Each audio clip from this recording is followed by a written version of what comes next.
Soy un hombre de cierta edad. En los últimos 30 años, mis actividades me han puesto en íntimo contacto con un gremio interesante y hasta singular, del cual, entiendo, nada se ha escrito hasta ahora, el de los amanuenses o copistas judiciales. He conocido a muchos, profesional y particularmente, y podría referir diversas historias que harían sonreír a los señores benévolos y llorar a las almas sentimentales. Pero las biografías de todos los amanuenses prefiero algunos episodios de la vida de Bartleby, que era uno de ellos, el más extraño que yo he visto de quien tenga noticia. De otros copistas yo podría escribir biografías completas, nada semejante puede hacerse con Bartleby. No hay material suficiente para una plena y satisfactoria biografía de este hombre. Es una pérdida irreparable para la literatura. Bartleby era uno de esos seres de quienes nada es indagable, salvo en las fuentes originales, en este caso, exiguas. De Bartleby no sé otra cosa que la que vieron mis asombrados ojos, salvo un nebuloso rumor que figurará en el epílogo. Antes de presentar al amanuense, tal como lo vi por primera vez, conviene que registre algunos datos míos, de mis empleados, de mis asuntos, de mi oficina y de mi ambiente general. Esa descripción es indispensable para una inteligencia adecuada del protagonista de mi relato. Soy, en primer lugar, un hombre que desde la juventud ha sentido profundamente que la vida más fácil es la mejor. Por eso, aunque pertenezco a una profesión proverbialmente enérgica y a veces nerviosa hasta la turbulencia, jamás he tolerado que esas inquietudes conturben mi paz. Soy uno de esos abogados sin ambición que nunca se dirigen a un jurado o solicitan de algún modo el aplauso público. En la serena tranquilidad de un cómodo retiro realizo cómodos asuntos entre las hipotecas de personas adineradas, títulos de renta y acciones. ¿Cuántos me conocen? Considéranme un hombre eminentemente seguro. El finado Juan Jacobo Astor, personaje muy poco dado a poéticos entusiasmos, no titubeaba en declarar que mi primera virtud era la prudencia, la segunda, el método. No lo digo por vanidad, pero registro el hecho de que mis servicios profesionales no eran desdeñados por el finado Juan Jacobo Astor, nombre que, reconozco, me gusta repetir porque tiene un sonido orbicular y tintinea como el oro acuñado. Espontáneamente agregaré que yo no era insensible a la buena opinión del finado Juan Jacobo Astor. Poco antes de la historia que narraré, mis actividades habían aumentado en forma considerable. Había sido nombrado para el cargo, ahora suprimido en el estado de Nueva York, de agregado a la Suprema Corte. No era un empleo difícil, pero sí muy agradablemente remunerativo. Raras veces me encojo, raras veces me permite una indignación peligrosa ante las injusticias y los abusos, pero ahora me permitiré ser temerario, y declarar que considero la súbita y violenta supresión del cargo de agregado, por la nueva Constitución, como un acto prematuro, pues yo tenía por descontado hacer de sus gajes una renta vitalicia, y solo percibí los de algunos años. Pero esto es al margen. Mis oficinas ocupaban un piso alto en el número X de Wall Street. Por un lado daban a la pared blanqueada de un espacioso tubo de aire, cubierto por una claraboya que abarcaba todos los pisos. Este espectáculo era más bien manso, pues le faltaba lo que los paisajistas llaman animación. Aunque así fuera, la vista del otro lado ofrecía, por lo menos, un contraste. En esa dirección, las ventanas dominaban sin el menor obstáculo una alta pared de ladrillo, ennegrecida por los años y por la sombra. Las ocultas bellezas de esta pared no exigían un telescopio, pues estaban a pocas varas de mis ventanas para beneficio de espectadores miopes. Mis oficinas ocupaban el segundo piso, a causa de la gran elevación de los edificios vecinos. El espacio entre esta pared y la mía se parecía no poco a un enorme tanque cuadrado. En el periodo anterior al advenimiento de Bartleby, yo tenía 2 escribientes bajo mis órdenes, y un muchacho muy vivo para los mandados. El primero, Turkey; el segundo, Nippers; el tercero, Ginger. Estos son nombres que no es fácil encontrar en las guías. Eran en realidad sobrenombres, mutuamente conferidos por mis empleados, y que expresaban sus respectivas personas o caracteres. Turkey era un inglés bajo, obeso, de mi edad más o menos, esto es, no lejos de los 60. De mañana, podríamos decir, su rostro era rosado, pero después de las 12 su hora de almuerzo resplandecía como una hornalla de carbones de Navidad, y seguía resplandeciendo, pero con un descenso gradual, hasta las 6 de la tarde. Después yo no veía más al propietario de ese rostro, quien coincidiendo en su cenit con el sol, parecía ponerse con él, para levantarse, culminar y declinar al día siguiente, con la misma regularidad y la misma gloria. En el decurso de mi vida he observado singulares coincidencias, de las cuales no es la menor el hecho de que el preciso momento en que Turkey, con roja y radiante faz, emitía sus más vívidos rayos, indicaba el principio del periodo durante el cual su capacidad de trabajo quedaba seriamente afectada para el resto del día. No digo que se volviera absolutamente haragán u hostil al trabajo. Por el contrario, se volvía demasiado enérgico. Había entonces en él una exacerbada,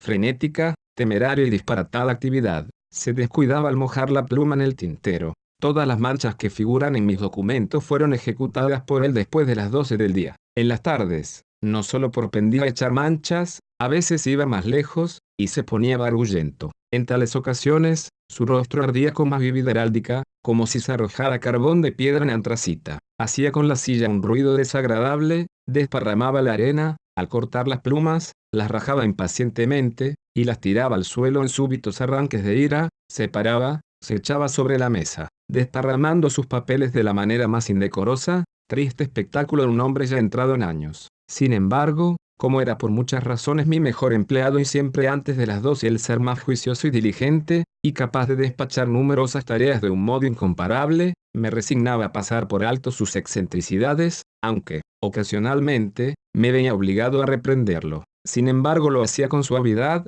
pues aunque Turquay era de mañana el más cortés, más dócil y más reverencial de los hombres, estaba predispuesto por las tardes, a la menor provocación, a ser áspero de lengua, es decir, insolente. Por eso, valorando sus servicios matinales, como yo lo hacía, y resuelto a no perderlos pero al mismo tiempo, incómodo por sus provocadoras maneras después del mediodía y corno hombre pacífico, poco deseoso de que mis amonestaciones provocaran respuestas impropias, resolví, un sábado a mediodía, siempre estaba peor los sábados, sugerirle, muy bondadosamente, que, tal vez, ahora que empezaba a envejecer, sería prudente abreviar sus tareas. En una palabra, no necesitaba venir a la oficina más que de mañana, después del almuerzo era mejor que se fuera a descansar a su casa hasta la hora del té. Pero no, insistió en cumplir sus deberes vespertinos. Su rostro se puso intolerablemente fogoso, y gesticulando con una larga regla, en el extremo de la habitación, me aseguró enfáticamente que si sus servicios eran útiles de mañana, cuanto más indispensables no serían de tarde con toda deferencia. Señor, dijo Turquay entonces, me considero su mano derecha. De mañana, ordeno y despliego mis columnas, pero de tarde me pongo a la cabeza, y bizarramente arremeto contra el enemigo. Así hizo una violenta embestida con la regla griega los borrones insinué yo, es verdad, pero con todo respeto, señor, contemple estos cabellos. Estoy envejeciendo. Seguramente, señor, un borrón o dos en una tarde calurosa no pueden reprocharse con severidad a mis canas. La vejez, aunque borronea una página, es honorable. Con permiso, señor, los dos estamos envejeciendo. Este llamado a mis sentimientos personales resultó irresistible. Comprendí que estaba resuelto a no irse. Hice mi composición de lugar, resolviendo que por las tardes le confiaría solo documentos de menor importancia. Nippers, el segundo de mi lista, era un muchacho de unos 25 años, cetrino, melenudo, algo pirático. Siempre lo consideré una víctima de dos poderes malignos, la ambición y la indigestión. Evidencia de la primera era cierta impaciencia en sus deberes de mero copista y una injustificada usurpación de asuntos estrictamente profesionales, tales como la redacción original de documentos legales. La indigestión se manifestaba en rachas de sarcástico mal humor, con notorio rechinamiento de dientes, cuando cometía errores de copia, innecesarias maldiciones, silbadas más que habladas, en lo mejor de sus ocupaciones, y especialmente por un continuo disgusto con el nivel de la mesa en que trabajaba. A pesar de su ingeniosa aptitud mecánica, nunca pudo Nippers arreglar esa mesa a su gusto. Le ponía astillas debajo, cubos de distinta clase, pedazos de cartón y llegó hasta ensayar un prolijo ajuste con tiras de papel secante doblado. Pero todo era en vano. Si para comodidad de su espalda, levantaba la cubierta de su mesa en un ángulo agudo hacia el mentón, y escribía como si un hombre usara el empinado techo de una casa holandesa como escritorio, la sangre circulaba mal en sus brazos. Si bajaba la mesa al nivel de su cintura, y se agachaba sobre ella para escribir, le dolían las espaldas. La verdad es que Nippers no sabía lo que quería. O, si algo quería, era verse libre para siempre de una mesa de copista. Entre las manifestaciones de su ambición enfermiza, tenía la pasión de recibir a ciertos tipos de apariencia ambigua y trajes rotosos a los que llamaba a sus clientes. Comprendí que no solo le interesaba la política parroquial, a veces hacía sus negocios en los juzgados, y no era desconocido en las antesalas de la cárcel. Tengo buenas razones para creer, sin embargo, que un individuo que lo visitaba en mis oficinas, y a quien pomposamente insistía en llamar mi cliente, era solo un acreedor, y la escritura, una cuenta. pero con todas sus fallas y todas las molestias que me causaba, Nippers, como su compatriota Turkey, me era muy útil, escribía con rapidez y letra clara, y cuando quería no le faltaban modales distinguidos. Además, siempre estaba vestido como un caballero, y con esto daba tono a mi oficina. En lo que respecta a Turkey, me daba mucho trabajo evitar el descrédito que reflejaba sobre mí. Sus trajes parecían grasientos y olían a comida. En verano usaba pantalones grandes y bolsudos. Sus sacos eran execrables, el sombrero no se podía tocar. Pero mientras sus sombreros me eran indiferentes, ya que su natural cortesía y deferencia, como inglés subalterno, lo llevaban a sacárselo apenas entraba en el cuarto, su saco ya era otra cosa. Hablé con él respecto a su ropa, sin ningún resultado. La verdad era, supongo, que un hombre con renta tan exigua no podía ostentar al mismo tiempo una cara brillante y una ropa brillante. Como observó Nippers una vez, Turkey gastaba casi todo su dinero en tinta roja. Un día de invierno le regalé a Turkey un sobretodo mío de muy decorosa apariencia, un sobretodo gris, acolchado, de gran abrigo, abotonado desde el cuello hasta las rodillas. Pensé que Turkey apreciaría el regalo, y moderaría sus estrépitotas imprudencias. Pero no, creo que el hecho de enfundarse en un sobretodo tan suave y tan acolchado, ejercía un pernicioso efecto sobre él según el principio de que un exceso de avena es perjudicial para los caballos. De igual manera que un caballo impaciente muestra la avena que ha comido, así Turkey mostraba su sobretodo. Le daba insolencia. Era un hombre a quien perjudicaba la prosperidad. Aunque en lo referente a la continencia de Turkey yo tenía mis presunciones, en lo referente a Nippers estaba persuadido de que, cualesquiera fueran sus faltas en otros aspectos, era por lo menos un joven sobrio. Pero la propia naturaleza era su tabernero, y desde su nacimiento le había suministrado un carácter tan irritable y tan alcohólico que toda bebida subsiguiente le era superflua. Cuando pienso que en la calma de mi oficina Nippers se ponía de pie, se inclinaba sobre la mesa, estiraba los brazos, levantaba todo el escritorio y lo movía, y lo sacudía marcando el piso, como si la mesa fuera un perverso ser voluntarioso dedicado a vejarlo y a frustrarlo. Claramente comprendo que para Nippers el aguardiente era superfluo. Era una suerte para mí que, debido a su causa primordial la mala digestión, la irritabilidad y la consiguiente nerviosidad de Nippers eran más notables de mañana, y que de tarde estaba relativamente tranquilo. Y como los paroxismos de Turkey solo se manifestaban después de mediodía, nunca debí sufrir a la vez las excentricidades de los dos. Los ataques se relevaban como guardias. Cuando el de Nippers estaba de turno, el de Turkey estaba franco, y viceversa. Dadas las circunstancias era este un buen arreglo. Ginger Nut, el tercero en mi lista, era un muchacho de unos 12 años. Su padre era carrero, ambicioso de ver a su hijo, antes de morir, en los tribunales y no en el pescante. Por eso lo colocó en mi oficina como estudiante de derecho, mandadero, barredor y limpiador, a razón de $1 por semana. Tenía un escritorio particular, pero no lo usaba mucho. Pasé revista a su cajón una vez, contenía un conjunto de cáscaras de muchas clases de nueces. Para este perspicaz estudiante, toda la noble ciencia del derecho cabía en una cáscara de nuez. Entre sus muchas tareas, las que desempeñaba con mayor presteza consistían en proveer de manzanas y de pasteles a Turkey y a Nippers. Ya que la copia de expedientes es tarea proverbialmente seca,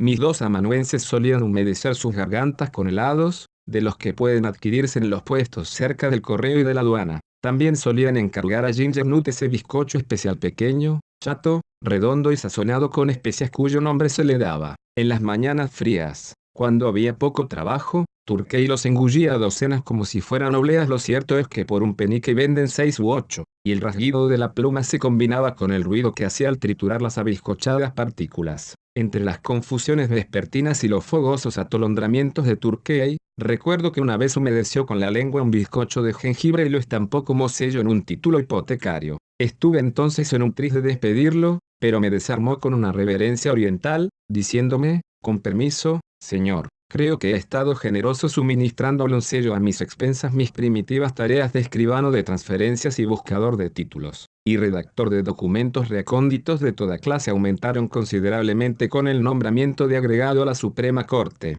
Ahora había mucho trabajo, para el que no bastaban mis escribientes, requerí un nuevo empleado en contestación a mi aviso. Un joven inmóvil apareció una mañana en mi oficina, la puerta estaba abierta, pues era verano. Reveo esa figura, pálidamente pulcra, lamentablemente decente, incurablemente desolada. Era Bartleby. Y después de algunas palabras sobre su idoneidad, lo tomé, feliz de contar entre mis copistas a un hombre de tan morigerada apariencia, que podría influir de modo benéfico en el arrebatado carácter de Turkey. Y en el fogoso de Nippers yo hubiera debido decir que una puerta vidriera dividía en dos partes mis escritorios, una ocupada por mis amanuenses, la otra por mí. Según mi humor, las puertas estaban abiertas o cerradas. Resolví colocar a Bartleby en un rincón junto a la portada, pero de mi lado, para tener a mano a este hombre tranquilo, en caso de cualquier tarea insignificante. Coloqué su escritorio junto a una ventanita, en ese costado del cuarto que originariamente daba algunos patios traseros y muros de ladrillos, pero que ahora,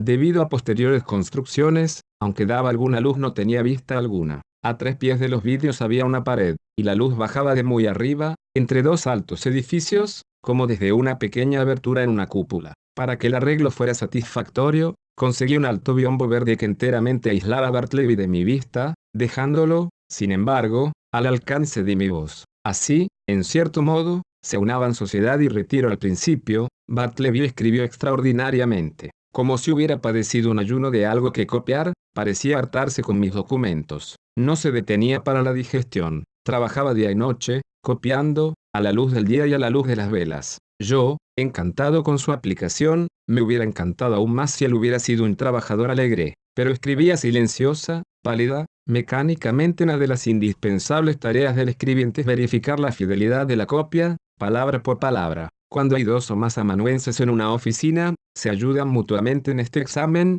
uno leyendo la copia, el otro siguiendo el original. Es un asunto cansador, insípido y letárgico. Comprendo que para temperamentos sanguíneos, resultaría intolerable. Por ejemplo, no me imagino al ardoroso Byron, sentado junto a Bartleby, resignado a cotejar un expediente de 500 páginas, escritas con letra apretada. Yo ayudaba en persona a confrontar algún documento breve, llamando a Turkey o a Nippers con este propósito. Uno de mis fines al colocar a Bartleby tan a mano, detrás del biombo, era aprovechar sus servicios en estas ocasiones triviales. Al tercer día de su estada, y antes de que fuera necesario examinar lo escrito por él, la prisa por completar un trabajito que tenía entre manos, me hizo llamar súbitamente a Bartleby. En el apuro y en la justificada expectativa de una obediencia inmediata, yo estaba en el escritorio con la cabeza inclinada sobre el original y con la copia en la mano derecha algo nerviosamente extendida, de modo que, al surgir de su retiro, Bartleby pudiera tomarla y seguir el trabajo sin dilaciones. En esta actitud estaba cuando le dije lo que debía hacer, esto es, examinar un breve escrito conmigo. Imaginen mi sorpresa, mi consternación, cuando sin moverse de su ángulo, Bartleby, con una voz singularmente suave y firme, replicó: preferiría no hacerlo. Me quedé un rato en silencio perfecto, ordenando mis atónitas facultades. Primero, se me ocurrió que mis oídos me engañaban o que Bartleby no había entendido mis palabras. Repetí la orden con la mayor claridad posible, pero con claridad se repitió la respuesta: preferiría no hacerlo, repetí como un eco, poniéndome de pie, excitadísimo y cruzando el cuarto a grandes pasos.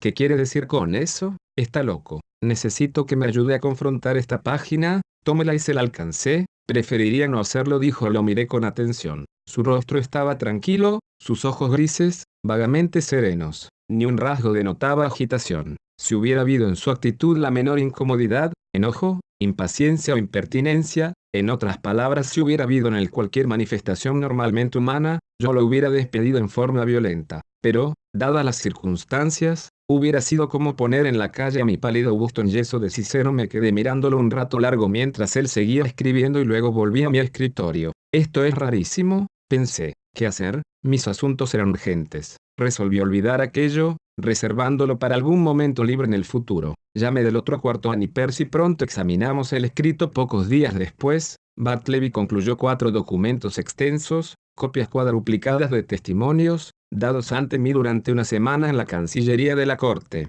Era necesario examinarlos. El pleito era importante y una gran precisión era indispensable. Teniendo todo listo, llamé a Turkey, Nippers y Gingernut, que estaban en el otro cuarto, pensando poner en manos de mis 4 amanuenses las 4 copias mientras yo leyera el original. Turkey, Nippers y Gingernut estaban sentados en fila, cada uno con su documento en la mano. Cuando le dije a Bartleby que se uniera al interesante grupo, Bartleby, pronto, estoy esperando. Y él arrastré de su silla sobre el piso desnudo. Y el hombre no tardó en aparecer a la entrada de su ermita. ¿En qué puedo ser útil?, dijo apaciblemente. Las copias, dije con apuro. Vamos a examinarlas. Tomé y alargué la 4ª copia, Preferiría no hacerlo, dijo, y dócilmente desapareció detrás de su biombo. Por algunos momentos me convertí en una estatua de sal, a la cabeza de mi columna de amanuenses sentados. Vuelto en mí, avancé hacia el biombo a indagar el motivo de esa extraordinaria conducta, porque Rehúsa preferiría no hacerlo con cualquier otro hombre. Me hubiera precipitado en un arranque de ira, desdeñando explicaciones, y lo hubiera arrojado ignominiosamente de mi vista. Pero había algo en Bartleby que no solo me desarmaba singularmente, sino que de manera maravillosa me conmovía y desconcertaba. Me puse a razonar con él. Son sus propias copias las que estamos por confrontar. Esto le ahorrará trabajo, pues un examen bastará para sus 4 copias. Es la costumbre. Todos los copistas están obligados a examinar su copia. ¿No es así? No quiere hablar. Conteste. Prefiero no hacerlo, replicó melodiosamente. Me pareció que mientras me dirigía a él, consideraba con cuidado cada acerto mío, que comprendía por entero el significado, que no podía contradecir la irresistible conclusión, pero que al mismo tiempo alguna suprema consideración lo inducía a contestar de ese modo. Está resuelto, entonces, a no acceder a mi solicitud. Solicitud hecha de acuerdo con la costumbre y el sentido común. Brevemente me dio a entender que en ese punto mi juicio era exacto. Sí, su decisión era irrevocable. No es raro que el hombre a quien contradicen de una manera insólita e irrazonable, bruscamente descrea de su convicción más elemental. Empieza a vislumbrar vagamente que, por extraordinario que parezca, toda la justicia y toda la razón están del otro lado. Si hay testigos imparciales, se vuelve a ellos para que de algún modo lo refuercen. Turquet, dije, ¿qué piensa de esto? Tengo razón, con todo respeto, señor, dijo Turquet en su tono más suave, creo que la tiene Nippers. ¿Qué piensa de esto? Yo lo echaría a puntapiés de la oficina. El sagaz lector habrá percibido que, siendo mañana, la contestación de Turquet estaba concebida en términos tranquilos y corteses y la de Nippers era malhumorada. O, para repetir una frase anterior, diremos que el mal humor de Nippers estaba de guardia y el de Turquet estaba franco. Ginger, dije, ávido de obtener en mi favor el sufragio más mínimo. ¿Qué piensas de esto? Creo, señor, que está un poco chiflado, replicó Ginger con una mueca burlona. ¿Está oyendo lo que opinan?, le dije, volviéndome al biombo. Salga y cumpla con su deber. No condescendió a contestar. Tuve un momento de molesta perplejidad, pero las tareas surgían, y otra vez decidí postergar el estudio de este problema a futuros ocios. Con un poco de incomodidad llegamos a examinar los papeles sin Bartleby, aunque a cada página, Turquet, deferentemente, daba su opinión de que este procedimiento no era correcto, mientras Nippers, retorciéndose en su silla con una nerviosidad dispéptica, trituraba entre sus dientes apretados, intermitentes maldiciones silbadas contra el idiota testarudo de detrás del biombo. En cuanto a él, Nippers, esta era la primera y última vez que haría sin remuneración el trabajo de otro. Mientras tanto, Bartleby seguía en su ermita, ajeno a todo lo que no fuera su propia tarea. Pasaron algunos días, en los que el amanuense tuvo que hacer otro largo trabajo. Su conducta extraordinaria me hizo vigilarlo estrechamente. Observé que jamás iba a almorzar, en realidad, que jamás iba a ninguna parte. Jamás, que yo supiera, había estado ausente de la oficina.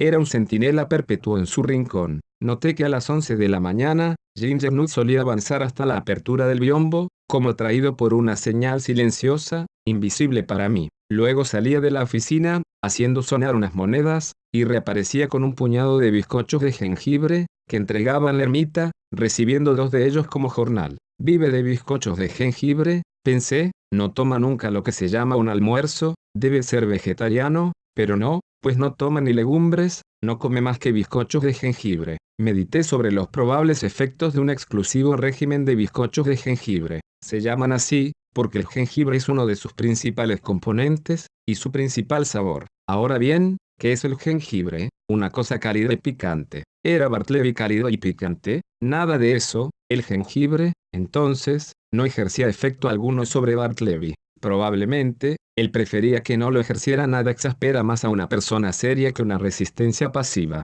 Si el individuo resistido no es inhumano, y el individuo resistente es inofensivo en su pasividad, el primero, en sus mejores momentos, caritativamente procurará que su imaginación interprete lo que su entendimiento no puede resolver. Así me aconteció con Bartleby y sus manejos. Pobre hombre, pensé yo, no lo hace por maldad, es evidente que no procede por insolencia, su aspecto es suficiente prueba de lo involuntario de sus rarezas. Me es útil, puedo llevarme bien con él. Si lo despido, caerá con un patrón menos indulgente, será maltratado y tal vez llegará miserablemente a morirse de hambre. Sí, Puedo adquirir a muy bajo precio la deleitosa sensación de amparar a Bartleby, puedo adaptarme a su extraña terquedad, ello me costará poquísimo o nada y, mientras, atesorar en el fondo de mi alma lo que finalmente será un dulce bocado para mi conciencia. Pero no siempre consideré así las cosas. La pasividad de Bartleby solía exasperarme. Me sentía aguijoneado extrañamente a chocar con él en un nuevo encuentro, a despertar en él una colérica chispa correspondiente a la mía.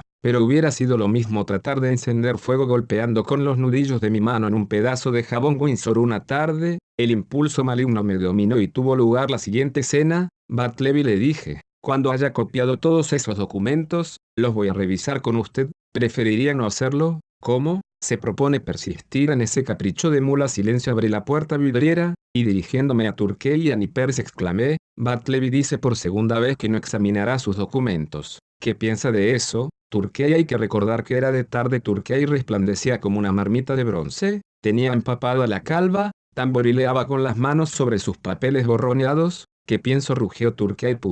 Pienso que voy a meterme en el biombo y le voy a poner un ojo negro. Con estas palabras se puso de pie y estiró los brazos en una postura pugilística. Se disponía a hacer efectiva su promesa cuando lo detuve, arrepentido de haber despertado la belicosidad de Turkey después de almorzar. Siéntese, Turkey, le dije, y oiga lo que Nippers va a decir. ¿Qué piensa, Nippers? No estaría plenamente justificado despedir de inmediato a Bartleby. Discúlpeme, esto tiene que decidirlo usted mismo. Creo que su conducta es insólita, y ciertamente injusta hacia Turkey y hacia mí. Pero puede tratarse de un capricho pasajero. Exclamé, es raro ese cambio de opinión. Usted habla de él, ahora, con demasiada indulgencia. Es la cerveza, gritó Turkey. Esa indulgencia es efecto de la cerveza. Nippers y yo almorzamos juntos. Ya ve qué indulgente estoy yo, señor. Le pongo un ojo negro. Supongo que se refiere a Bartleby. No, hoy no. Turkey, repliqué. Por favor, bajé esos puños, cerré las puertas y volví a dirigirme a Bartleby.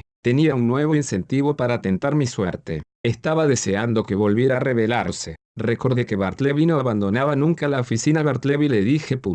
Ginger, ¿Nut ha salido? Crucé al correo. Quiere ir a 3 minutos de distancia y vea si hay algo para mí. Preferiría no hacerlo. No quiero irlo. Preferiría. Así pude llegar a mi escritorio, y me sumí en profundas reflexiones. Volvió mi ciego impulso. ¿Habría alguna cosa capaz de procurarme otra ignominiosa repulsa de este necio tipo sin un cobre? Mi dependiente asalariado. Bartleby, silencio. Bartleby, más fuerte. Silencio. Bartleby, vociferé como un verdadero fantasma. Cediendo a las leyes de una invocación mágica, apareció al tercer llamado. Vaya al otro cuarto, y dígale a Nippers que venga. Preferiría no hacerlo, dijo con respetuosa lentitud, y desapareció mansamente. Muy bien, Bartleby, dije con voz tranquila, aplomada y serenamente severa, insinuando el inalterable propósito de alguna terrible y pronta represalia. En ese momento proyectaba algo por el estilo, pero pensándolo bien, y como se acercaba la hora de almorzar, me pareció mejor ponerme el sombrero y caminar hasta casa, sufriendo con mi perplejidad y mi preocupación. Lo confesaré. Como resultado final quedó establecido en mi oficina que un pálido joven llamado Bartleby tenía ahí un escritorio, que copiaba al precio corriente de 4 céntimos la hoja, 100 palabras, pero que estaba exento, permanentemente, de examinar su trabajo y que ese deber era transferido a Turkey y a Nippers, sin duda en gracia de su mayor agudeza. El susodicho Bartleby no sería llamado a evacuar el más trivial encargo, y si se le pedía que lo hiciera, se entendería que preferiría no hacerlo. En otras palabras, que rehusaría de modo terminante con el tiempo. Me sentí considerablemente reconciliado con Bartleby. Su aplicación, su falta de vicios, su laboriosidad incesante, salvo cuando se perdía en un sueño detrás del biombo, su gran calma, su ecuánime conducta en todo momento, hacían de él una valiosa adquisición. En primer lugar, siempre estaba ahí, el primero por la mañana, durante todo el día, y el último por la noche. Yo tenía singular confianza en su honestidad. Sentía que mis documentos más importantes estaban perfectamente seguros en sus manos. A veces, muy a pesar mío, no podía evitar el caer en espasmódicas cóleras contra él, pues era muy difícil no olvidar nunca esas raras peculiaridades, privilegios y excepciones inauditas, que formaban las tácitas condiciones bajo las cuales Bartleby seguía en la oficina. A veces, en la ansiedad de despachar asuntos urgentes, distraídamente pedía a Bartleby, en breve y rápido tono, poner el dedo, digamos, en el nudo incipiente de un cordón colorado con el que estaba atando unos papeles. Detrás del biombo resonaba la consabida respuesta, Preferiría no hacerlo, y entonces ¿cómo era posible que un ser humano dotado de las fallas comunes de nuestra naturaleza dejara de contestar con amargura a una perversidad semejante, a semejante sin razón? Sin embargo, cada nueva repulsa de esta clase tendía a disminuir las probabilidades de que yo repitiera la distracción. Debo decir que, según la costumbre de muchos hombres de ley con oficinas en edificios densamente habitados, la puerta tenía varias llaves. Una la guardaba una mujer que vivía en la buhardilla, que hacía una limpieza a fondo una vez por semana y diariamente barría y sacudía el departamento. Turkey tenía otra, la tercera yo solía llevarla en mi bolsillo, y la cuarta no sé quién la tenía. Ahora bien, un domingo de mañana se me ocurrió ir a la iglesia de la Trinidad a oír a un famoso predicador, y como era un poco temprano pensé pasar un momento a mi oficina.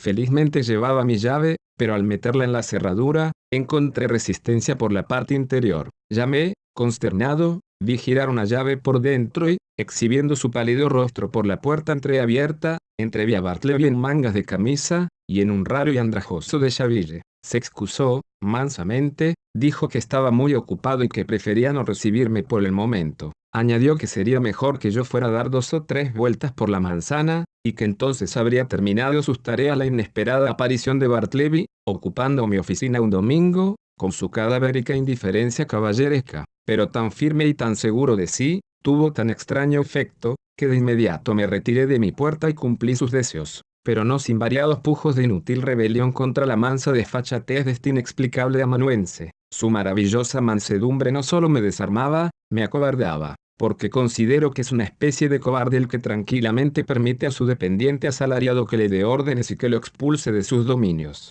Además, yo estaba lleno de dudas sobre lo que Bartleby podría estar haciendo en mi oficina, en mangas de camisa y todo deshecho, un domingo de mañana. ¿Pasaría algo impropio? No, eso quedaba descartado. No podía pensar ni por un momento que Bartleby fuera una persona inmoral, pero, ¿qué podía estar haciendo allí? ¿Copias? No, por excéntrico que fuera Bartleby, era notoriamente decente. Era la última persona para sentarse en su escritorio en un estado vecino a la desnudez. Además, era domingo, y había algo en Bartleby que prohibía suponer que violaría la santidad de ese día con tareas profanas. Con todo, mi espíritu no estaba tranquilo, y lleno de inquieta curiosidad, volví, por fin, a mi puerta. Sin obstáculo introdujo la llave, abrí y entré. Bartleby no se veía, miré ansiosamente por todo, eché una ojeada detrás del biombo, pero era claro que se había ido. Después de un prolijo examen, comprendí que por un tiempo indefinido Bartleby debía haber comido y dormido y haberse vestido en mi oficina, y eso sin vajilla, cama, espejo. El tapizado asiento de un viejo sofá desvencijado mostraba en un rincón la huella visible de una flaca forma reclinada. Enrollada bajo el escritorio encontré una frazada, en el hogar vacío una caja de pasta y un cepillo, en una silla una palangana de lata, jabón y una toalla rotosa, en un diario, unas migas de bizcocho de jengibre y un bocado de queso. Sí, pensé, es bastante claro que Bartleby ha estado viviendo aquí. Entonces, me cruzó el pensamiento, qué miserables orfandades, miserias, soledades, quedan reveladas aquí. Su pobreza es grande, pero, su soledad qué terrible. Los domingos, Wall Street es un desierto como la Arabia pétrea, y cada noche de cada día es una desolación. Este edificio, también, que en los días de semana bulle de animación y de vida, por la noche retumba de puro vacío, y el domingo está desolado. Y es aquí donde Bartleby hace su hogar, único espectador de una soledad que ha visto poblada, una especie de inocente y transformado Mario, meditando entre las ruinas de Cartago.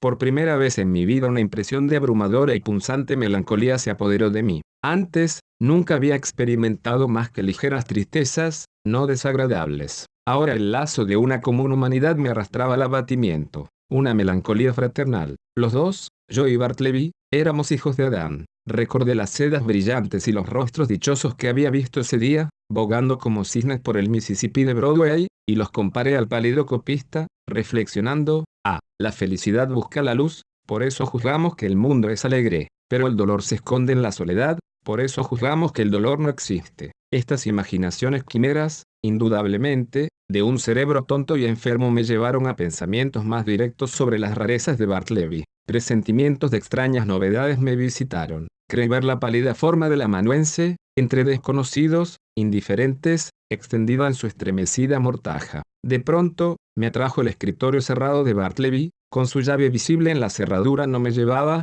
pensé, ninguna intención aviesa, ni el apetito de una desalmada curiosidad. Además, El escritorio es mío y también su contenido. Bien puedo animarme a revisarlo. Todo estaba metódicamente arreglado, los papeles en orden. Los casilleros eran profundos, removiendo los legajos archivados, examiné el fondo. De pronto sentí algo y lo saqué. Era un viejo pañuelo de algodón, pesado y anudado. Lo abrí y encontré que era una caja de ahorros. Entonces recordé todos los tranquilos misterios que había notado en el hombre. Recordé que solo hablaba para contestar, que aunque a intervalos tenía tiempo de sobra, nunca lo había visto leer, ni siquiera un diario punto y coma que por largo rato se quedaba mirando, por su pálida ventana detrás del biombo, al ciego muro de ladrillos. Yo estaba seguro que nunca visitaba una fonda o un restaurante, mientras su pálido rostro indicaba que nunca bebía cerveza como ni Pears, ni siquiera té o café como los otros hombres, que nunca salía a ninguna parte, que nunca iba a dar un paseo, salvo, tal vez ahora, que había rehusado decir quién era, o de dónde venía, o si tenía algún pariente en el mundo, que, aunque tan pálido y tan delgado, nunca se quejaba de mala salud. Y más aún, recordé cierto aire de inconsciente, de descolorida, como diré de descolorida altivez, digamos, o austera reserva, que me había infundido una mansa condescendencia con sus rarezas, cuando se trataba de pedirle el más ligero favor. Aunque su larga inmovilidad me indicara que estaba detrás de su biombo, entregado a uno de sus sueños frente al muro, meditando en esas cosas, y ligándolas al reciente descubrimiento de que había convertido mi oficina en su residencia, y sin olvidar sus mórbidas cavilaciones, meditando en estas cosas, repito, un sentimiento de prudencia nació en mi espíritu. Mis primeras reacciones habían sido de pura melancolía y lástima sincera, pero a medida que la desolación de Bartleby se agrandaba en mi imaginación, esa melancolía se convirtió en miedo, esa lástima en repulsión. Tan cierto es, y a la vez tan terrible, que hasta cierto punto el pensamiento o el espectáculo de la pena atrae nuestros mejores sentimientos, pero algunos casos especiales no van más allá. Se equivocan quienes afirman que esto se debe al natural egoísmo del corazón humano. Más bien proviene de cierta desesperanza de remediar un mal orgánico y excesivo. Y cuando se percibe que esa piedad no lleva a un socorro efectivo, el sentido común ordena al alma librarse de ella. Lo que vi esa mañana me convenció de que el amanuense era la víctima de un mal innato e incurable. Yo podía dar una limosna a su cuerpo, pero su cuerpo no le dolía, tenía el alma enferma, y yo no podía llegar a su alma. No cumplí, esa mañana, mi propósito de ir a la Trinidad. Las cosas que había visto me incapacitaban, por el momento, para ir a la iglesia. Al dirigirme a mi casa, iba pensando en lo que haría con Bartleby. Al fin me resolví, lo interrogaría con calma, la mañana siguiente, acerca de su vida, etc., y si rehusaba contestarme francamente y sin reticencias, y suponía que él preferiría no hacerlo, le daría un billete de $20. Además de lo que le debía, diciéndole que ya no necesitaba sus servicios, pero que en cualquier otra forma en que necesitara mi ayuda, se la prestaría gustoso. Especialmente le pagaría los gastos para trasladarse al lugar de su nacimiento donde quiera que fuera. Además, si al llegar a su destino necesitaba ayuda, una carta haciéndomelo saber no quedaría sin respuesta. La mañana siguiente llegó, Bartleby dije, llamándolo comedidamente. Silencio, Bartleby dije en tono aún más suave. Venga, no le voy a pedir que haga nada que usted preferiría no hacer. Solo quiero conversar con usted con esto. Se me acercó silenciosamente. ¿Quiere decirme, Bartleby, dónde ha nacido? Preferiría no hacerlo. ¿Quiere contarme algo de usted? Preferiría no hacerlo. Pero ¿qué objeción razonable puede tener para no hablar conmigo? Yo quisiera ser un amigo. Mientras yo hablaba, no me miró. Tenía los ojos fijos en el busto de Cicerón, que estaba justo detrás de mí, a unas 6 pulgadas sobre mi cabeza. ¿Cuál es su respuesta, Bartleby? Le pregunté, después de esperar un buen rato, durante el cual su actitud era estática, notándose apenas un levísimo temblor en sus labios descoloridos. Por ahora prefiero no contestar, dijo, y se retiró a su ermita. Tal vez fue débil, lo confieso, pero su actitud en esta ocasión me irritó. No solo parecía acechar en ella cierto desdén tranquilo, su terquedad resultaba desagradecida si se considera el indiscutible buen trato y la indulgencia que había recibido de mi parte. De nuevo me quedé pensando qué haría. Aunque me irritaba su proceder, aunque al entrar en la oficina yo estaba resuelto a despedirlo, un sentimiento supersticioso golpeó en mi corazón y me prohibió cumplir mi propósito. Y me dijo que yo sería un canalla si me atrevía a murmurar una palabra dura contra el más triste de los hombres. Al fin, colocando familiarmente mi silla detrás de su biombo, me senté y le dije, dejemos de lado su historia, Bartleby, pero permítame suplicarle amistosamente que observe en lo posible las costumbres de esta oficina. Prométame que mañana pasado ayudará a examinar documentos, prométame que dentro de un par de días se volverá un poco razonable, ¿verdad? Bartleby, por ahora prefiero no ser un poco razonable, fue su mansa y cadavérica respuesta. En ese momento se abrió la puerta vidriera y Nipper se acercó. Parecía víctima, contra la costumbre, de una mala noche, producida por una indigestión más severa que las de costumbre. Oyó las últimas palabras de Bartleby. Prefiere no ser razonable, gritó Nippers. Yo le daría preferencias, si fuera usted, señor. ¿Qué es, señor, lo que ahora prefiere no hacer? Bartleby no movió ni un dedo. Señor Nippers, le dije, prefiero que, por el momento, usted se retire. No sé cómo, últimamente, yo había contraído la costumbre de usar la palabra preferir. Temblé pensando que mi relación con el amanuense ya hubiera afectado seriamente mi estado mental. ¿Qué otra y quizá más honda aberración podría traerme? Este recelo había influido en mi determinación de emplear medidas sumarias mientras Nippers, agrio y malhumorado, desaparecía. Turkey apareció, obsequioso y deferente. Con todo respeto, señor, dijo, ayer estuve meditando sobre Bartleby, y pienso que si él prefiriera tomar a diario un cuarto de buena cerveza, le haría mucho bien, y lo habilitaría a prestar ayuda en el examen de documentos. Parece que usted también ha adoptado la palabra, dije, ligeramente excitado. Con todo respeto. ¿Qué palabra, señor?, preguntó Turkey, apretándose irrespetuosamente en el estrecho espacio detrás del biombo y obligándome, al hacerlo, a empujar al amanuense. ¿Qué palabra, señor? Preferiría quedarme aquí solo, dijo Bartleby, como si lo ofendiera el verse atropellado en su retiro. Esa es la palabra, Turkey, esa es. Preferir.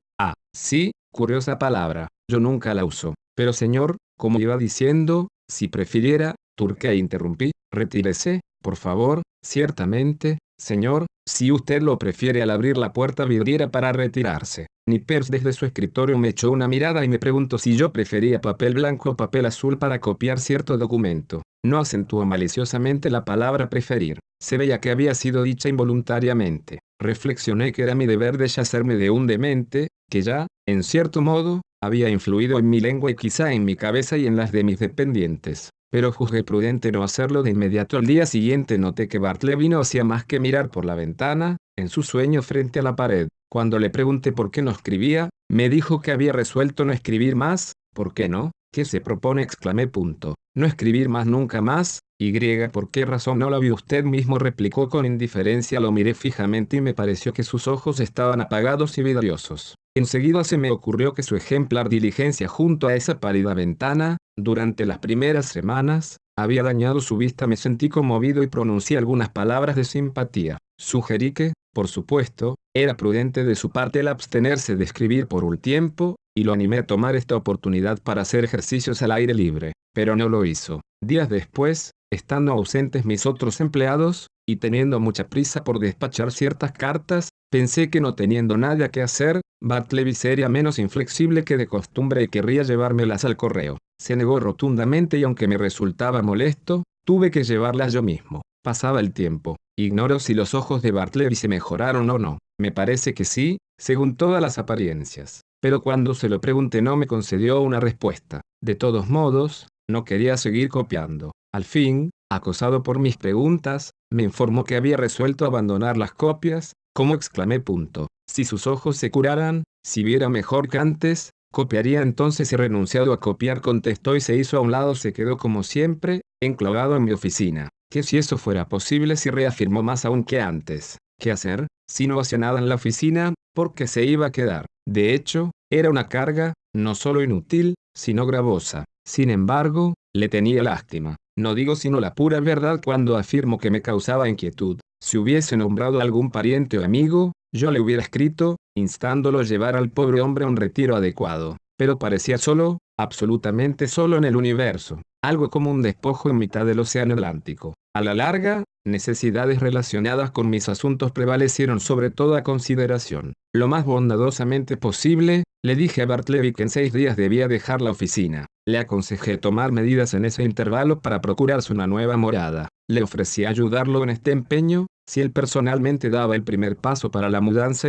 Cuando usted se vaya del todo, Bartleby, añadí, velaré para que no salga completamente desamparado. Recuerde, dentro de 6 días. Al expirar el plazo, espié detrás del biombo. Ahí estaba Bartleby. Me abotoné el abrigo, me paré firme, avancé lentamente hasta tocarle el hombro y le dije, el momento ha llegado, debe abandonar este lugar. Lo siento por usted, aquí tiene dinero. Debe irse. Preferiría no hacerlo, replicó, siempre dándome la espalda, pero usted debe irse silencio. Yo tenía una ilimitada confianza en su honradez. Con frecuencia me había devuelto peniques y chelines que yo había dejado caer en el suelo, porque soy muy descuidado con esas pequeñeces. Las providencias que adopté no se considerarán, pues, extraordinarias. Bartleby, le dije, le debo $12, aquí tiene 32, esos 20 son suyos, quiere tomarlos. Y le alcancé los billetes, pero ni se movió. Los dejaré aquí. Entonces, y los puse sobre la mesa bajo un pisapapeles. Tomando mi sombrero y mi bastón me dirigí a la puerta, y volviéndome tranquilamente añadí, cuando haya sacado sus cosas de la oficina, Bartleby, usted por supuesto cerrará con llave la puerta, ya que todos se han ido. Y por favor deje la llave bajo el felpudo, para que yo la encuentre mañana. No nos veremos más. Adiós. Si más adelante, en su nuevo domicilio puedo serle útil, no deje de escribirme. Adiós Bartleby, que le vaya bien. No contestó ni una palabra, como la última columna de un templo en ruinas. Quedó mudo y solitario en medio del cuarto desierto mientras me encaminaba a mi casa, pensativo. Mi vanidad se sobrepuso a mi lástima. No podía menos de jactarme del modo magistral con que había llevado mi liberación de Bartleby. Magistral, lo llamaba, y así debía opinar cualquier pensador desapasionado. La belleza de mi procedimiento consistía en su perfecta serenidad. Nada de vulgares intimidaciones, ni de bravatas, ni de coléricas amenazas, ni de paseos arriba y abajo por el departamento, con espasmódicas órdenes vehementes a Bartleby de desaparecer con sus miserables bártulos. Nada de eso.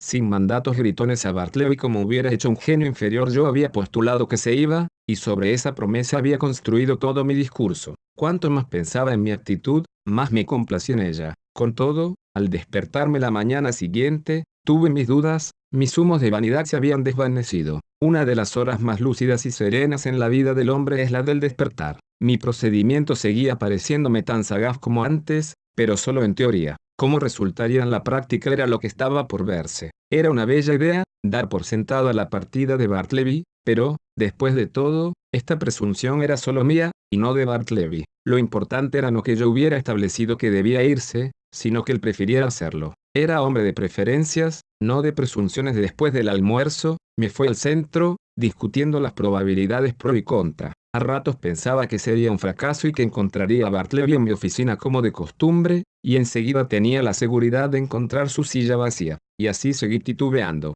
En la esquina de Broadway y la calle del Canal, vi a un grupo de gente muy excitada, conversando seriamente. Apuesto a que, oí decir al pasar a que no se va. Ya está, dije, ponga su dinero. Instintivamente metí la mano en el bolsillo, para vaciar el mío, cuando me acordé que era día de elecciones. Las palabras que había oído no tenían nada que ver con Bartleby, sino con el éxito o fracaso de algún candidato para intendente. En mi obsesión, ya había imaginado que todo Broadway compartía mi excitación y discutía el mismo problema. Seguí, agradecido al bullicio de la calle, que protegía mi distracción. Como era mi propósito, llegué más temprano que de costumbre a la puerta de mi oficina. Me paré a escuchar. No había ruido. Debían haberse ido. Probé el llamador. La puerta estaba cerrada con llave. Mi procedimiento había obrado como magia, el hombre había desaparecido. Sin embargo, cierta melancolía se mezclaba a esta idea, el éxito brillante casi me pesaba. Estaba buscando bajo el felpudo la llave que Bartleby debía haberme dejado cuando, por casualidad,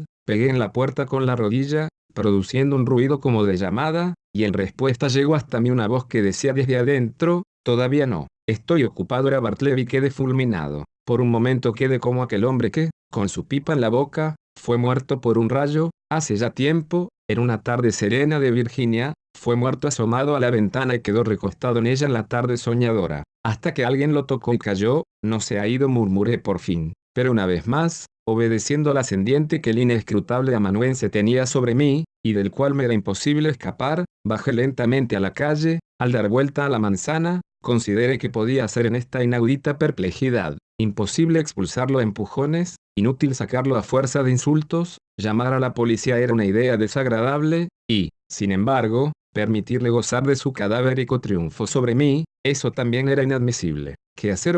Si no había nada que hacer, quedar por sentado. Yo había dado por sentado que Bartleby se iría, ahora podía yo retrospectivamente asumir que se había ido. En la legítima realización de esta premisa, podía entrar muy apurado en mi oficina, y fingiendo no ver a Bartleby, llevarlo por delante como si fuera el aire. Tal procedimiento tendría en grado singular todas las apariencias de una indirecta. Era bastante difícil que Bartleby pudiera resistir a esa aplicación de la doctrina de las suposiciones. Pero repensándolo bien, el éxito de este plan me pareció dudoso. Resolví discutir de nuevo el asunto. Bartleby, le dije, con severa y tranquila expresión, entrando a la oficina, estoy disgustado muy seriamente. Estoy apenado, Bartleby. No esperaba esto de usted. Yo me lo había imaginado de caballeresco carácter, yo había pensado que en cualquier dilema bastaría la más ligera insinuación en una palabra suposición. Pero parece que estoy engañado. Como agregué, naturalmente asombrado, ni siquiera tocado ese dinero estaba en el preciso lugar donde yo lo había dejado la víspera. No contestó.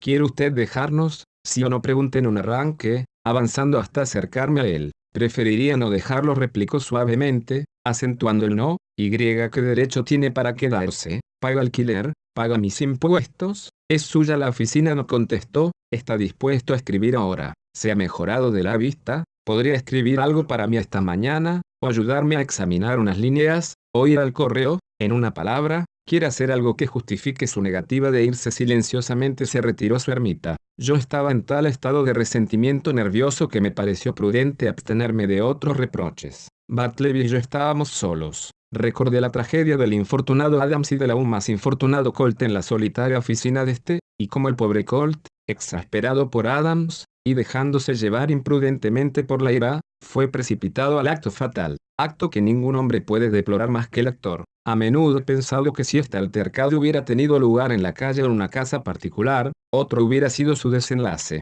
La circunstancia de estar solos en una oficina desierta, en lo alto de un edificio enteramente desprovisto de domésticas asociaciones humanas, una oficina sin alfombras, de apariencia, sin duda alguna, polvorienta y desolada, debe haber contribuido a acrecentar la desesperación del desventurado Colt. Pero cuando el resentimiento del viejo Adams se apoderó de mí y me tentó en lo concerniente a Bartleby, luché con él y lo vencí. ¿Cómo? Recordando sencillamente el divino precepto, un nuevo mandamiento les doy, ámense los unos a los otros. Sí, esto fue lo que me salvó. Aparte de más altas consideraciones, la caridad obra como un principio sabio y prudente, como una poderosa salvaguardia para su poseedor. Los hombres han asesinado por celos, y por rabia, y por odio, y por egoísmo y por orgullo espiritual, pero no hay hombre, que yo sepa, que haya cometido un asesinato por caridad. La prudencia, entonces, si no puede aducirse motivo mejor, basta para impulsar a todos los seres hacia la filantropía y la caridad. En todo caso,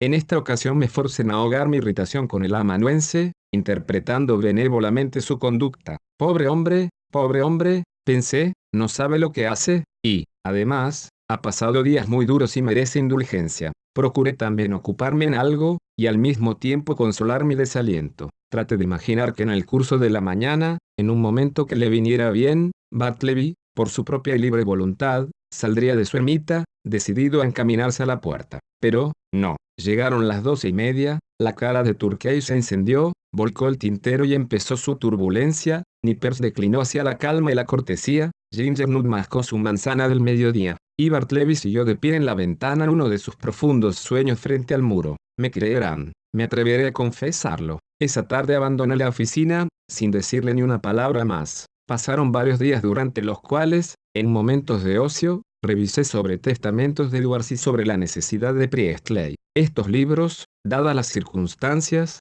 me produjeron un sentimiento saludable. Gradualmente llegué a persuadirme de que mis disgustos acerca del amanuense estaban decretados desde la eternidad, y Bartleby me estaba destinado por algún misterioso propósito de la divina providencia, que un simple mortal como yo no podía penetrar. Sí, Bartleby, quédate ahí, detrás del biombo, pensé, no te perseguiré más, eres inofensivo y silencioso como una de esas viejas sillas. En una palabra, nunca me he sentido en mayor intimidad que sabiendo que estabas ahí. Al fin lo veo, lo siento, penetro el propósito predestinado de mi vida. Estoy satisfecho. Otros tendrán papeles más elevados. Mi misión en este mundo, Bartleby, es proveerte de una oficina por el período que quieras. Creo que este sabio orden de ideas hubiera continuado, a no mediar observaciones gratuitas y maliciosas que me infligieron profesionales amigos, al visitar las oficinas. Como acontece a menudo, el constante roce con mentes mezquinas acaba con las buenas resoluciones de los más generosos.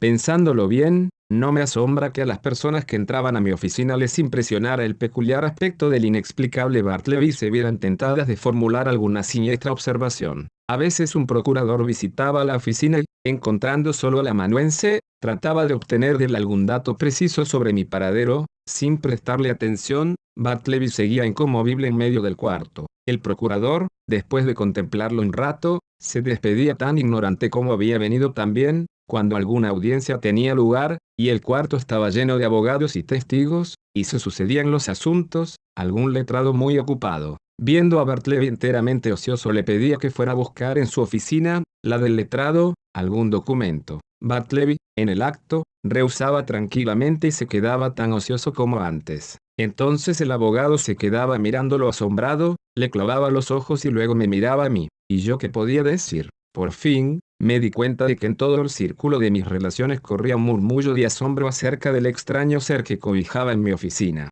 Esto me molestaba ya muchísimo. Se me ocurrió que podía ser longevo y que seguiría ocupando mi departamento, y desconociendo mi autoridad y asombrando a mis visitantes, y haciendo escandalosa mi reputación profesional, y arrojando una sombra general sobre el establecimiento y manteniéndose con sus ahorros, porque indudablemente no gastaba sino medio real por día, y que tal vez llegara a sobrevivirme y a quedarse en mi oficina reclamando derechos de posesión, fundados en la ocupación perpetua. A medida que esas oscuras anticipaciones me abrumaban, y que mis amigos menudeaban sus implacables observaciones sobre esa aparición en mi oficina, un gran cambio se operó en mí. Resolví hacer un esfuerzo enérgico y librarme para siempre de esta pesadilla intolerable. Antes de urdir un complicado proyecto, sugerí simplemente a Bartleby la conveniencia de su partida. En un tono serio y tranquilo, entregué la idea a su cuidadosa y madura consideración. Al cabo de 3 días de meditación, me comunicó que sostenía su criterio original, en una palabra, que prefería permanecer conmigo.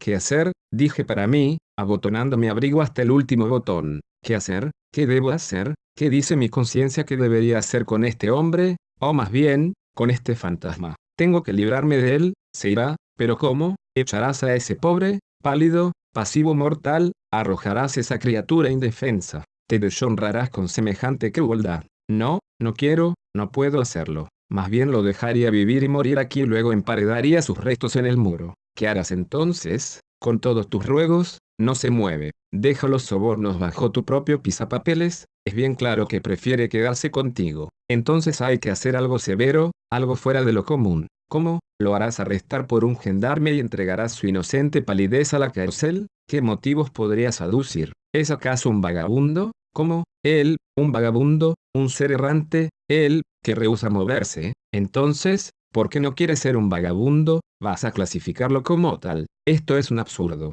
Carece de medios visibles de vida. Bueno, ahí lo tengo. Otra equivocación, indudablemente vive y esta es la única prueba incontestable de que tiene medios de vida. No hay nada que hacer entonces. Ya que él no quiere dejarme, yo tendré que dejarlo. Mudaré mi oficina, me mudaré a otra parte, y le notificaré que si lo encuentro en mi nuevo domicilio procederé contra él como contra un vulgar intruso. Al día siguiente le dije, estas oficinas están demasiado lejos de la municipalidad, el aire es malsano. En una palabra, tengo el proyecto de mudarme la semana próxima, y ya no requeriré sus servicios. Se lo comunico ahora, para que pueda buscar otro empleo. No contestó y no se dijo nada más. En el día señalado contraté carros y hombres, me dirigí a mis oficinas, y teniendo pocos muebles, todo fue llevado en pocas horas. Durante la mudanza el amanuense quedó atrás del biombo, que ordené fuera lo último en sacarse. Lo retiraron, lo doblaron como un enorme pliego. Bartleby quedó inmóvil en el cuarto desnudo. Me detuve en la entrada, observándolo un momento,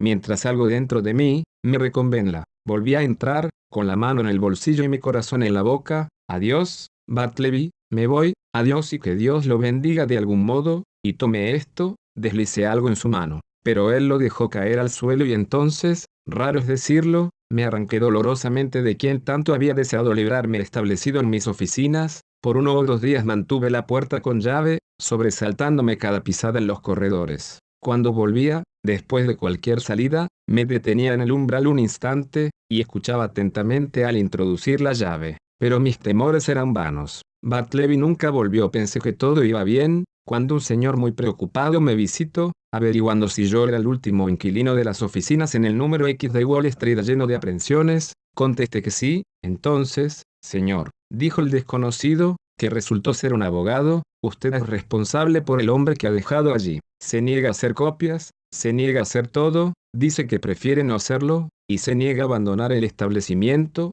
Lo siento mucho, señor, le dije con aparente tranquilidad, pero con un temblor interior. Pero el hombre al que usted alude no es nada mío, no es un pariente o un meritorio, para que usted quiera hacerme responsable, en nombre de Dios, quienes con toda sinceridad no puedo informarlo. Yo no sé nada de él. Anteriormente lo tomé como copista, pero hace bastante tiempo que no trabaja para mí, entonces, lo arreglaré. Buenos días, señor. Pasaron varios días y no supe nada más, y aunque a menudo sentía un caritativo impulso de visitar el lugar y ver al pobre Bartleby, un cierto escrúpulo, de no sé qué, me detenía ya concluido con él, pensaba, al fin, cuando pasó otra semana sin más noticias. Pero al llegar a mi oficina, al día siguiente, encontré varias personas esperando en mi puerta, en un estado de gran excitación. Este es el hombre, ahí viene, gritó el que estaba delante, y que no era otro que el abogado que me había visitado. Usted tiene que sacarlo, señor. En el acto gritó un hombre corpulento adelantándose y en el que reconocía al propietario del número X de Wall Street.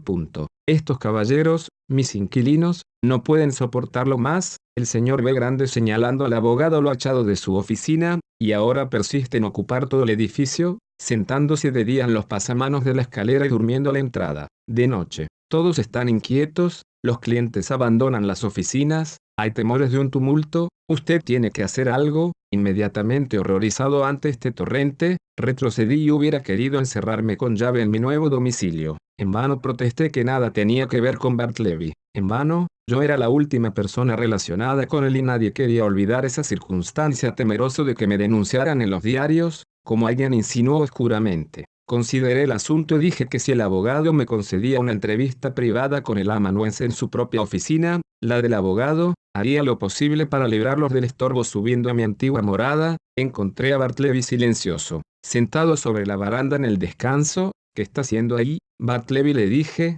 Sentado en la baranda, respondió humildemente. Lo hice entrar a la oficina del abogado, que nos dejó solos. Bartleby, dije, ¿se da cuenta de que está ocasionándome un gran disgusto con su persistencia en ocupar la entrada después de haber sido despedido de la oficina? Silencio, tiene que elegir, o usted hace algo, o algo se hace con usted. Ahora bien, ¿qué clase de trabajo quisiera hacer? ¿Le gustaría volver a emplearse como copista? No. ¿Preferiría no hacer ningún cambio? ¿Le gustaría ser vendedor en una tienda de géneros? ¿Es demasiado encierro? No, no me gustaría ser vendedor, pero no soy exigente. Demasiado encierro, grité. Pero si usted está encerrado todo el día, preferiría no ser vendedor, respondió como para cerrar la discusión. ¿Qué le parece un empleo en un bar? Eso no fatiga la vista. No me gustaría, pero, como he dicho antes, no soy exigente. Su locuacidad me animó. Volví a la carga. Bueno, entonces quisiera viajar por el país como cobrador de comerciantes. ¿Sería bueno para su salud? No. ¿Preferiría hacer otra cosa? ¿No iría usted a Europa para acompañar a algún joven y distraerlo con su conversación? No le agradaría eso de ninguna manera. No me parece que haya en eso nada preciso. Me gusta estar fijo en un sitio, pero no soy exigente. Entonces, quédese fijo, grité, perdiendo la paciencia. Por primera vez, en mi desesperante relación con él, me puse furioso. Si usted no se va de aquí antes del anochecer, me veré obligado, en verdad, estoy obligado, a irme yo mismo, dije, un poco absurdamente, sin saber con qué amenaza atemorizarlo para trocar en obediencia su inmovilidad. Desesperado de cualquier esfuerzo ulterior, precipitadamente me iba, cuando se me ocurrió un último pensamiento, uno ya vislumbrado por mí. Bartleby, dije, en el tono más bondadoso que pude adoptar, dadas las circunstancias. ¿Usted no iría a casa conmigo? No a mi oficina, sino a mi casa, a quedarse allí hasta encontrar un arreglo conveniente. Vámonos ahora mismo. No, por el momento preferiría no hacer ningún cambio, no contesté, pero aludiendo a todos por lo súbito y rápido de mi fuga, huí del edificio. Corrí por Wall Street hacia Broadway y saltando en el primer ómnibus me vi libre de toda persecución. Apenas vuelto a mi tranquilidad, comprendí que yo había hecho todo lo humanamente posible, tanto respecto a los pedidos del propietario y sus inquilinos, como respecto a mis deseos y mi sentido del deber, para beneficiar a Bartleby y protegerlo de una ruda persecución. Procuré estar tranquilo y libre de cuidados. Mi conciencia justificaba mi intento, aunque a decir verdad, no logré el éxito que esperaba. Tal era mi temor de ser acosado por el colérico propietario y sus exasperados inquilinos, que entregando por unos días mis asuntos a Nippers, me dirigí a la parte alta de la ciudad, a través de los suburbios, en mi coche. Crucé de Jersey City a Hoboken, e hice fugitivas visitas a Manhattan Villa y Astoria. De hecho, casi estuve domiciliado en mi coche durante ese tiempo. Cuando regresé a la oficina, encontré sobre mi escritorio una nota del propietario. La abrí con temblorosas manos. Me informaba que su autor había llamado a la policía, y que Bartleby había sido conducido a la cárcel como vagabundo. Además, como yo lo conocía más que nadie, me pedía que concurriera y que hiciera una declaración conveniente de los hechos. Estas nuevas tuvieron sobre mí un efecto contradictorio. Primero, me indignaron, luego casi merecieron mi aprobación. El carácter enérgico y expeditivo del propietario le había hecho adoptar un temperamento que yo no hubiera elegido, y, sin embargo, como último recurso, dadas las circunstancias especiales, parecía el único camino. Supe después que cuando le dijeron al amanuense que sería conducido a la cárcel, este no ofreció la menor resistencia. Con su pálido modo inalterable, silenciosamente asintió. Algunos curiosos o apiadados espectadores se unieron al grupo, encabezada por uno de los gendarmes. Del brazo de Bartleby, la silenciosa procesión siguió su camino entre todo el ruido, y el calor, y la felicidad de las aturdidas calles al mediodía. El mismo día que recibí la nota, fue a la cárcel. Buscando al empleado, declaré el propósito de mi visita, y fui informado que el individuo que yo buscaba estaba, en efecto, ahí dentro. Aseguré al funcionario que Bartleby era de una cabal honradez y que merecía nuestra lástima, por inexplicablemente excéntrico que fuera. Le referí todo lo que sabía, y le sugerí que lo dejaran en un benigno encierro hasta que algo menos duro pudiera hacerse, aunque no sé muy bien en qué pensaba. De todos modos, si nada se decidía, él asilo debía recibirlo.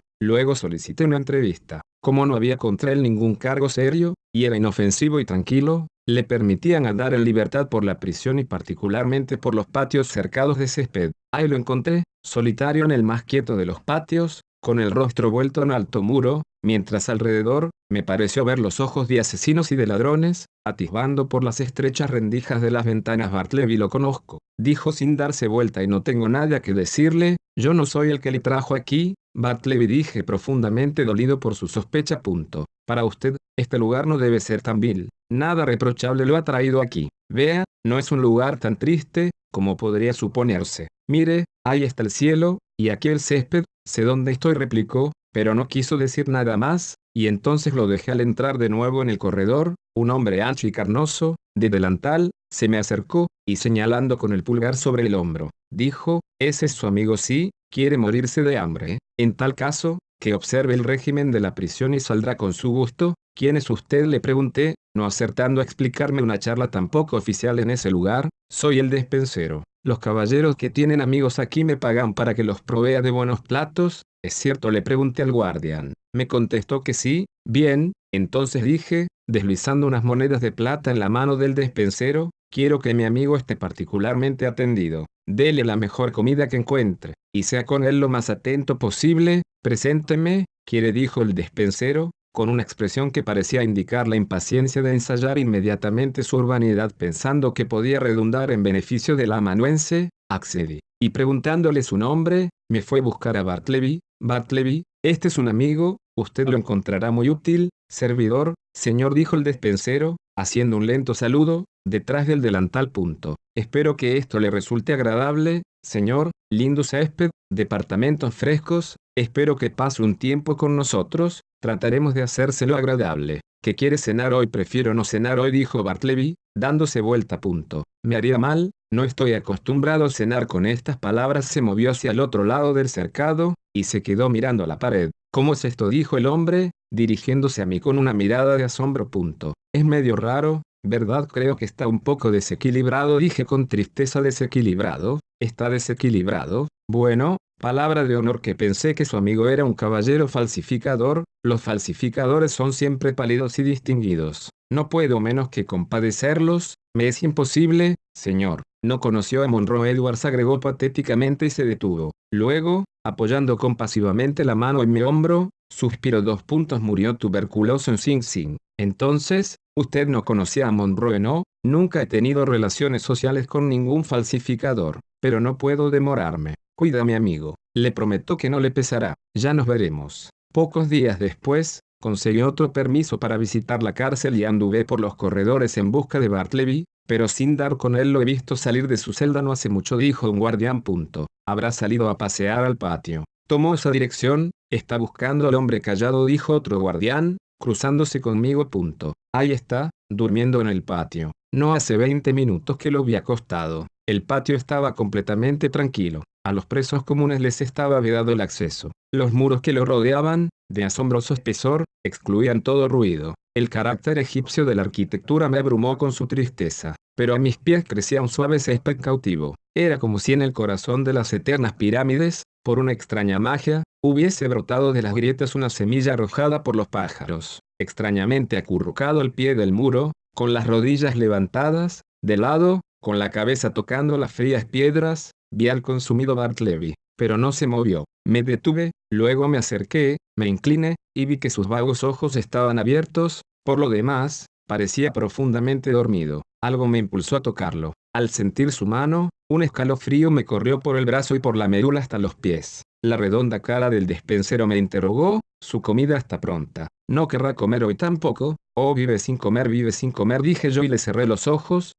Está dormido, ¿verdad?» «Con reyes y consejeros», dije yo. «Creo que no hay necesidad de proseguir esta historia. La imaginación puede suplir fácilmente el pobre relato del entierro de Bartleby. Pero antes de despedirme del lector, quiero advertirle que si esta narración ha logrado interesarle lo bastante para despertar su curiosidad sobre quién era Bartleby, y qué vida llevaba antes de que el narrador trabara conocimiento con él, solo puedo decirle que comparto esa curiosidad, pero que no puedo satisfacerla. No sé si debo divulgar un pequeño rumor que llegó a mis oídos, meses después del fallecimiento del amanuense. No puedo afirmar su fundamento, ni puedo decir qué verdad tenía, pero, como este vago rumor no ha carecido de interés para mí, aunque es triste, puede también interesar a otros. El rumor es que Bartleby había sido un empleado subalterno en la oficina de cartas muertas de Washington, del que fue bruscamente despedido por un cambio en la administración. Cuando pienso en este rumor, apenas puedo expresar la emoción que me embargó. Cartas muertas, ¿no se parece a hombres muertos? Conciban un hombre por naturaleza y por desdicha propenso a una pálida desesperanza. ¿Qué ejercicio puede aumentar esa desesperanza como el de manejar continuamente esas cartas muertas y clasificarlas para las llamas? Pues acarradas las queman todos los años. A veces, el pálido funcionario saca de los dobleces del papel un anillo al dedo al que iba destinado, tal vez ya se corrompe en la tumba. Y coma un billete de banco remitido urgente caridad a quien ya no come, ni puede ya sentir hambre. Perdón para quienes murieron desesperados, esperanza para los que murieron sin esperanza, buenas noticias para quienes murieron sofocados por insoportables calamidades. Con mensajes de vida, estas cartas se apresuran hacia la muerte. Oh Bartleby, oh humanidad.